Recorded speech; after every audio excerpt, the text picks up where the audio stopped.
konkret nga ana e doktorit. Që doktori nuk e njeh uniketën. E njeh shumë mirë. Nuk e njeh ketën, nuk e njeh Majlinda ketën, çfarë thua atje? Të gjithë i njeh dhe mendoj që e njeh edhe si ekspert të mirë të BKH-s. Pyetje. Tani, okay, babi dhe mamin, se tani ne do jo në kuptimin e keq. Nuk është çuni i mamit dhe i babit. Jo, i babit dhe mamit tham kështu ne po. Nga ana formale. Ai ishte nipi i Myslim Ketës, atentatorit më të madh në Shqipëri dhe një nga më të mëdhenj në kontinent gjatë luftës së dytë botërore, Myslim Keta. Po. Domethënë, mendoj që ka ekzekutuar një numër jo të ulët, jo të vogël të italianëve, gjermanëve, por edhe të atyre që i quhen kundërshtar atë, do ta themi këtë. Por tani po bëjmë pyetje të keqe, të pist. Ore, çfarë do të thonë ti je nipi një krye atentatori? Shiko, kjo është një pyetje që provokon debat, por unë mendoj që ne jemi në një shekull tjetër dhe unë mendoj që të gjithë gjërat e mira edhe gjërat e këqija brenda gjenezës familjare nuk kanë përgjegjësi brezat që vinë nga pas. Domethënë, është e njëjta gjë sikur ne themi edhe për fëmijët që ne kemi tani, që të jenë përgjegjës për gjyshin, stërgjyshin edhe gjithë çfarë vjen nga gjeneza familjare. Dhe ne themi që jemi shkëputur një herë mirë nga komunizmi, dhe nëse ne duam ta rikthejmë dhe ta fillojmë pikërisht me krerët e institucioneve, duke thënë që ky është nipi filanit ose mbesa e filanës. Jo, e di pse bëra këtë pyetje që quhet pyetje e keqe, sepse këtë e kanë shkruar. Jo, e kanë shkruar. E kanë shkruar, e kanë thënë, e kam dëgjuar dhe publikisht në operatorë të ndryshëm mediatik, por unë mendoj që sado që përpiqen që ta bëjnë pis një figurë ose një drejtues të institucionit, unë mendoj që jo vetëm Joni Keta, apo kushdo qoftë, sepse nipa e mbesa kushdo që do vinte, jemi dhe nuk e mohojmë dot. Unë mendoj që ajo që vlen është që një drejtues institucioni, i cili ka për detyrë të përmirësoj imazhin e demokracisë në Shqipëri, kjo bëhet vetëm me çuna dhe me vajza dhe me goca të mira, dhe me gratë mira dhe me burra të mirë, pa i presionuar që në fillimin e karrierës së tyre që ti do lash borxhet e gjyshit dhe stërgjyshit dhe pastaj ke drejt punosh. Unë mendoj që Joni Keta duhet ta shfrytëzojë këtë si thua jehon pozitive për sa i përket profesionalizmit të tij, por duhet ta tregojë me të vërtetë, sepse ai nuk e ka provuar veten si një drejtues ligjor ose de jure, le të themi, se de facto ka qenë në këtë një vit e gjysmë. Po, ka qenë aty. Një vit e gjysmë. Madje edhe kur zonja Hajno do të u largua, ai ishte një lloj, po themi, i komanduar. Unë mendoj ajo që mua më vjen mirë dhe që unë e pëlqej është që kur të vlerësojnë, se në fundit njerëzit kush i njeh familja, i njeh puna, i njeh dhe shkollimi. Domethënë ne të gjithë kur flasim për njëri tjetrin në këto tre pozicione fillojmë dhe lakohemi.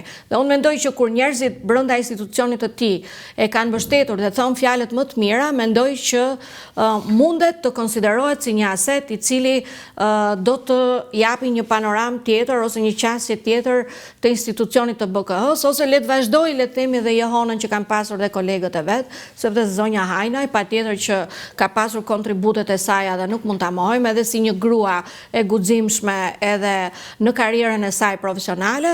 Shpresojmë që të jenë në konkurrenca pozitive për të arritur aty ku ne qytetarët, se unë personalisht jam që institucioni ka, si thua, garën e vet profesionale, por se sa e dobishme do të jetë kjo garë profesionale kur qytetarët të kuptojnë që jehona e Jonit apo e kujdo kolegu tjetër të Jonit do të jetë në ato që do të mbështesi pritshmëritë e qytetarëve shqiptar. Ne presim shumë që drejtësia me gjithë këtë nuk po e gjej ndoshta edhe do të fjalën e duhur, sepse jemi mbushur aq shumë me një informacion farmak se çfarë po ndodh. Sa kisha pa dëgjuar këtë fjalë farmak. Po pra, prandaj. Gjyqja ime thoshte farmak, thoshte. Me një informacion farmak që kushdo drejtues që vjen bëhet i zi dhe bëhet pis, dhe asnjëri nga këta drejtues nuk e bën dot Shqipërinë. Unë them që me një drejtues të mirë dhe me një mbështetje popullore, me pritshmëri që duam të ndryshojmë gjërat dhe duam të hyjmë në Europë, ashtu siç na ka hije, shpresojmë që sa më shumë Jona dhe sa më shumë drejtues të ri të Spakut apo sa më shumë avokatë të popullit që do t'i përgjigjen interesave. Joni Keta sikur të mbaj vetëm atë babait vet që ka të rritën vetë prokuror, nuk është përfolur asnjëherë. hyjse anketa. Po, kështu që më afër ka ti gjaj. Digjeti ti për folur absolutisht. Në 35 vjet, po them mas 90 lera të para 90, të mos përflitet në një prokuror për korrupsion, për abuzim, për çfarë do të për një skandal, është sikur i ke varur një medalje, besoj, një gjoks. Po patjetër, pra, ky është starti dhe besoj që dhe Joni Keda e ka modelin. Po. Hyjse anketën, prokurorin. Okej, vim te ajo që po ndodh me avokatët e popullit. E para më ka shkuar mendja mua, pse s'garuat ju për avokatët e popullit? Shiko, nuk është se ne nuk mendojmë që të garojmë, unë kam dhënë prova. Jo, unë kam dhënë prova, kam garuar për pozicionet të tjera, por nuk kam qenë e suksesshme, nuk e kam pasur mbështetjen brenda parlamentit. Kam garuar për komisionere për mbrojtjen nga diskriminimi. Dhe nuk fitova. Nuk fitova. Po pse? Nuk isha në pritshmëritë e atyre që në nivelin e duhur. Që në nivelin e duhur. Jo, kjo është pse e thash? Nuk e thash sepse do ankohem për veten time, por unë jam një njerëz që nuk e kam luksin, siç një pjesë e mirë e të zgjedhurve kanë që paracaktohen paraprakisht. Unë nuk jam. Unë jam që i hy garës, e provoj. Të mbështeti në një parti ty? Jo, nuk më mbështeti asnjë parti. Po prandaj ke humbur, tani ç'na thua kot tani. Tani vim te avokati i popullit. Zonja Meta, mua më ka bërë përshtypje, e thash unë aty që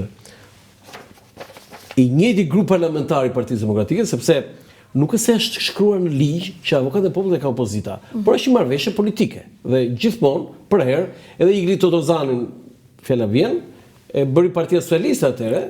Dhe në pushteti ishte Partia Demokratike. Por çfarë bëri Partia Socialiste?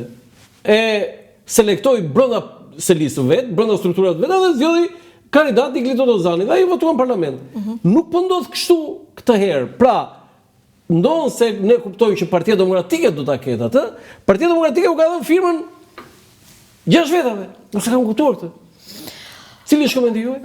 Po patjetër që bashkohem edhe unë me këtë situatë që thonë nuk e kam kuptuar, mund të hy dhe unë tek ata që nuk e kam kuptuar në kuptimin. Madje, më fal, madje kemi një fotografi firmat e zotit Çabani, që s'është fare i Partisë Demokratike dhe është në opozitë edhe me Partinë Socialiste, po edhe me Partinë Demokratike, nuk ka bashkëpunim. Qofse është mundur regjia, nëse i kemi, do të kemi firma, 35 firma Endre Çabani. Ma shpjegonte mua do të? Po, do përpiqem ta shpjegoj, edhe që të kuptojmë të dy bashkë dhe mbi gjitha të kuptojnë dhe qytetarët. Por ne të dy që jemi shumë afër institucioneve dhe edhe personazheve të institucioneve, nuk arrim dot që ta themi shqet ose çfarë po ndodh me avokatin e popullit. Imagjino njerëzit që dëgjojnë rëndom një lajm që po zgjidhet avokati, po nuk po duan parti ta zgjedhin. Domethënë kështu përkthehet në